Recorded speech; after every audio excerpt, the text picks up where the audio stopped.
In this video, we'll show you how to change gears on a motorcycle. Changing gears on a motorcycle is a 5-part process, but as you'll see, it all happens in less than a second. Motorcycle gearboxes are sequential.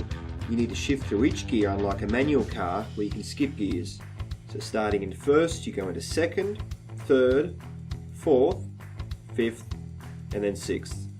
Backwards is into fifth, fourth, third, second, and then first. Neutral sits between first and second. To shift into neutral from first, it's just a half push up on the selector instead of a full push, and again a half push down from second to neutral.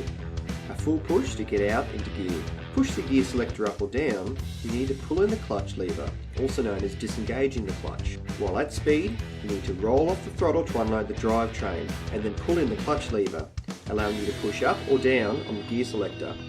So the 5 parts of changing gears are rolling off the throttle to unload the drivetrain, pulling in the clutch lever or disengaging the clutch, pushing up or down on the gear selector to change gears, releasing the clutch lever or re-engaging the clutch while rolling back on the throttle if you're accelerating.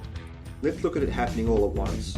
Note how rolling off the throttle, pulling in the clutch lever and changing gear looks to all happen nearly at the same time.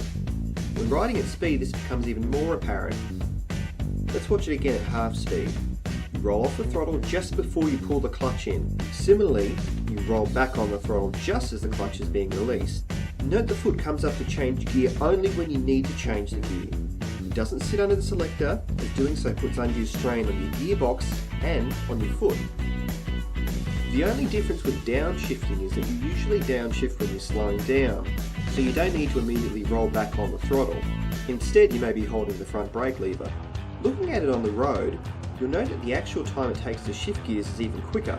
There's very little movement from the rider other than a slight twist of the right wrist to roll off the throttle, and the fingers on the left hand pulling in and releasing the clutch. Here's another view. Note the time it takes for a shift to occur. Probably about 3 or 4 tenths of a second. Clutch in, off the throttle, shift, clutch out, back on the throttle. This view shows the movement of the foot. The foot comes up just before the clutch lever is pulled in. There's no need to push on the selector until you're ready to change gears. A final look, this time downshifting and coming to a stop. See here how the right hand is staying off the throttle and is also pulling in the front brake lever. When you come to a stop, you should have the clutch in as you'll be in first gear. Never stop with the bike in neutral. You should always be in gear just in case of an emergency.